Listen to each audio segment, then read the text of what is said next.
નમસ્કાર વિદ્યાર્થી મિત્રો, આજે આપણે વાણિજ્ય વ્યવસ્થામાં ધંધાકીય સેવાઓ પાર્ટ 1 ચેપ્ટર 2 શરૂ કરી રહ્યા છીએ. ધંધાકીય સેવાઓ કોને કહેવાય એ આપણે ફર્સ્ટ ચેપ્ટરમાં ભણી ગયા છીએ. હવે એના ડિટેલમાં અભ્યાસ આપણે બીજા અને ત્રીજા ચેપ્ટરમાં કરવાનો છે. ધંધાકીય સેવાઓ 1 કેમ 1 આપ્યું છે? કારણ કે બે ભાગમાં છે, જેમ બાહુબલી 1-2 એમાં ધંધાકીય સેવાઓ 1-2. સૌથી પહેલાં આપણે પહેલા ચેપ્ટરમાં વાણિજ્ય વિશે ભણી ગયા. તો વાણિજ્યમાં વેપાર અને વેપારને સહાયક સેવાઓનો સમાવેશ થતો હતો. આ સેવાઓમાં કઈ કઈ સેવાઓ આવતી હતી?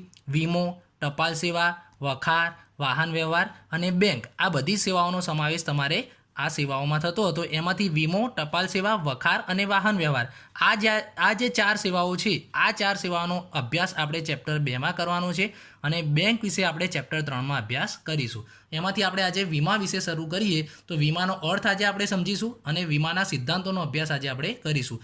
વીમો, તમે વિદ્યાર્થી મિત્રો, દરેક વિદ્યાર્થીના વાલીઓએ ઘરે વીમો તો ઉતરાવ્યો જ હશે. તો વીમામાં કેટલા પક્ષકાર હોય? એક વીમો ઉતારનાર હોય અને એક વીમો લેનાર, એટલે કે જેણે વીમો બે પક્ષકારો હોય.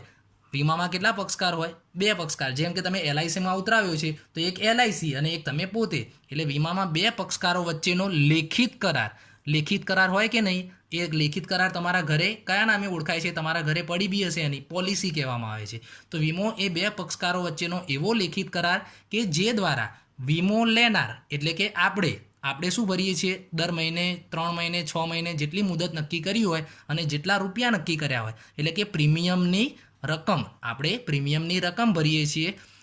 એના અવેજના બદલામાં, હવે તમે પ્રીમિયમની રકમ ભરો છો તો ખાલી ભરો છો કે એના પાસેથી આપણે કંઈક વચન મેળવીએ છીએ? તો એના બદલામાં આપણે વીમો ઉતારનાર પાસેથી, જેમ કે એલઆઈસી લઈએ તો વીમો ઉતારનાર પાસેથી એવું વચન મેળવે છે કે જો તેને નક્કી કરેલા જોખમોના કારણે નુકસાન થાય, જેનો વીમો ઉતરાવ્યો હોય, જેમ કે આપણે દુકાનનો વીમો ઉતરાવ્યો હોય, વાહનનો વીમો ઉતરાવ્યો હોય, મકાનનો વીમો ઉતરાવ્યો હોય, એટલે કે નક્કી કરેલા જોખમોના કારણે નુકસાન થાય તો નક્કી કરેલી રકમની મર્યાદામાં, આ પણ બહુ મહત્વનું છે, તમે 5 લાખનો વીમો ઉતરાવ્યો હોય તો તમને 10 લાખ થોડા આપે.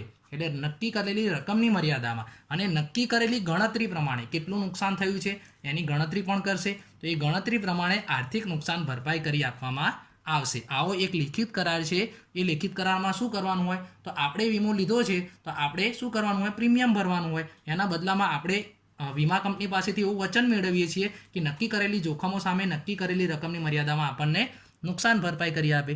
આ વીમાના લેખિત કરારને કયા નામે ઓળખવામાં આવે છે? તો વીમાના લેખિત કરારને પોલિસી તરીકે ઓળખવામાં આવે છે. શું વીમાથી જોખમ દૂર થઈ જાય? ધારો કે આપણે એક્સિડન્ટનો વીમો ઉતારીએ તો શું એક્સિડન્ટ ના થાય?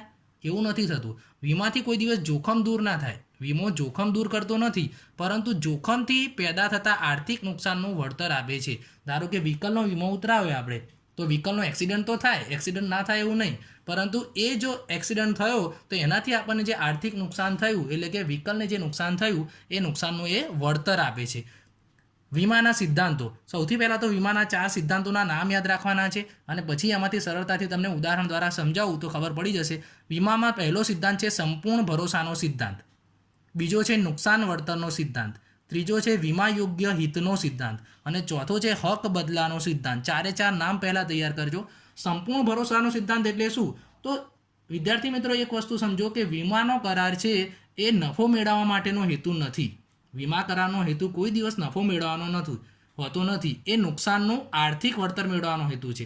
જેમ કે તમે જ્યારે પોલિસી ઉતરાવો છો ત્યારે તમે એને સાચી વિગત આપવી પડે. જે વીમા પોલિસીવાળો આવો એને આપણે દરેકે દરેક ડિટેલ સાચી આપવી પડે. જો કંઈ પણ વસ્તુ છુપાવીએ, જો આપણે ધારો કે કોઈ બીમાર વ્યક્તિ હોય તો એનો વીમો ઉતરી ના શકે, ધારો કે એ ટૂંક સમયમાં મૃત્યુ પામવાની હોય, તો આપણે એમ વિચારીએ કે વીમા પોલિસીવાળાને બનાવી અને એનો વીમો ઉતરાવી દઈએ અને પાછળથી ખબર પડે કે એને કોઈ જીવલેણ રોગ છે, તો એ સંપૂર્ણ ભરોસાનો નાશ થયો કહેવાય. સંપૂર્ણ ભરોસો ના થયો કહેવાય તો એ વીમા પોલિસી રદ પણ થઈ શકે. એટલે વીમા પોલિસી શેના ઉપર આધારિત છે?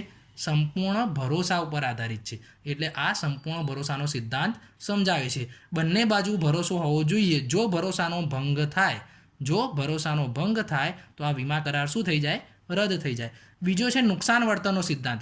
વીમો લેનારને નુકસાન થાય તો વીમા કંપની તેને કેટલું વળતર ચૂકવશે એ આ સિદ્ધાંત દ્વારા નક્કી થાય છે.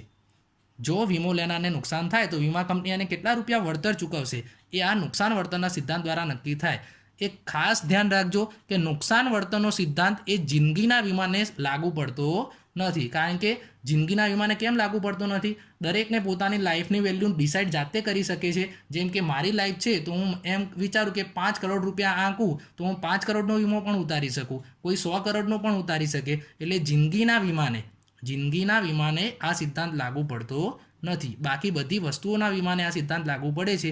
હવે એને આપણે ઉદાહરણ દ્વારા સમજીએ કે કઈ રીતના નુકસાન વળતરનો સિદ્ધાંત સમજાવે છે. ધારો કે કોઈ આપણે 5 લાખની દુકાન છે, ચલો સમજો 5 લાખની દુકાન છે. હવે એ 5 લાખની દુકાનમાંથી મેં 3 લાખ રૂપિયાનો વીમો ઉતરાવ્યો છે. વીમો ખાલી મેં ઉતરાવ્યો છે 3 લાખ રૂપિયાનો.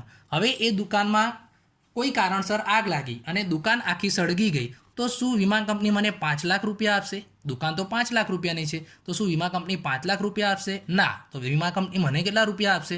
3 લાખ રૂપિયા જ, કારણ કે મેં વીમો ઉતરાવ્યો છે 3 લાખનો. સમજ્યા? બીજું વસ્તુ, કોઈ વીમા કંપનીમાં 5 લાખના મેં 5 લાખ રૂપિયાનો વીમો ઉતરાવ્યો છે અને પછી દુકાનમાં આગ લાગે, તો શું વીમા કંપની મને 5 લાખ રૂપિયા આપશે કે નહીં? તો હા, 5 લાખ રૂપિયા આપશે, કારણ કે મેં એટલા પૂરેપૂરા રૂપિયાનો વીમો ઉતરાવ્યો છે.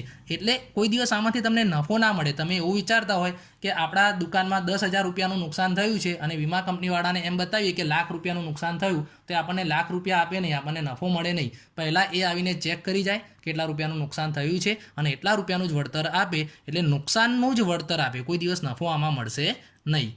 ત્રીજો છે વીમા યોગ્ય હિતનો સિદ્ધાંત. વીમા યોગ્ય હિતનો સિદ્ધાંત એટલે વીમો લેનારને જે વસ્તુનો વીમો લે છે એ વસ્તુમાં આર્થિક હિત હોવું જોઈએ. વીમો લેનારને જે વસ્તુનો વીમો ઉતરાવે છે એમાં એનું આર્થિક હિત હોવું જોઈએ. જેમ કે મકાન માલિક છે, મકાન માલિક એ પોતાના મકાનનો વીમો ઉતરાવી શકે, કારણ કે એમાં એનું આર્થિક હિત હોય. પણ શું ભાડુઆત એનો વીમો ઉતરાવી શકે મકાનનો? તો ભાડુઆત ના ઉતરાવી શકે, કારણ કે ભાડુઆતને એમાં આર્થિક હિત ન હોય. અને ચોથો સિદ્ધાંત છે હક બદલાનો સિદ્ધાંત. આ પણ બહુ સિમ્પલ સિદ્ધાંત છે.